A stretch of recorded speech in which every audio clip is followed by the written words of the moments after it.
আসসালামু আলাইকুম। আজকে এই চকলেটটার একটা রিভিউ করব। এই চকলেটটার নাম হচ্ছে Fúndalo. আর এটা আকিস কোম্পানির একটা চকলেট। হাই ফাইভ নামক ব্র্যান্ড দিয়ে আছে। আকিস বেকার্স লিমিটেড।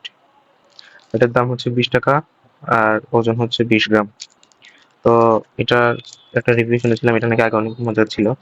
দেখা যাক এখন কি অবস্থা। ভিতরে একটা ফয়েল পেপার দিয়ে আসে, কিছুটা বাংলাদেশি যে ডেইরি মিল্ক ওটার মতো মনে হচ্ছে। হুম, 1 2 4 6 8 10 12টা 12টা ইয়েতে আসে এবং কিছুটা ডেইরি মিল্কের মতো লাগতেছে, উপরে কোনো ব্র্যান্ডিং নেই, পিছনেও প্লেন। খেয়ে দেখা যাক। 20 টাকা চকলেট হিসেবে এটা একটা চকলেটের জাতের মধ্যে পড়ে। কারণ দেশি কিছু চকলেট আছে যেগুলা আহ, কম দামি, ঠিক আছে, কিন্তু ওগুলা খেলে চর্বির একটা আধিক্য দেখা দেয়, কিন্তু এটাতে সেটা পাইনি। আসলে মজা। তবে আগে যেহেতু আমি খাইনি, আগের ফ্লেভার কি বলতে পারছি না, তবে আমার এখন খেয়ে মনে হচ্ছে 20 টাকায় দেশি চকলেট হিসেবে অর্থিত। আপনারাও ট্রাই করতে পারেন।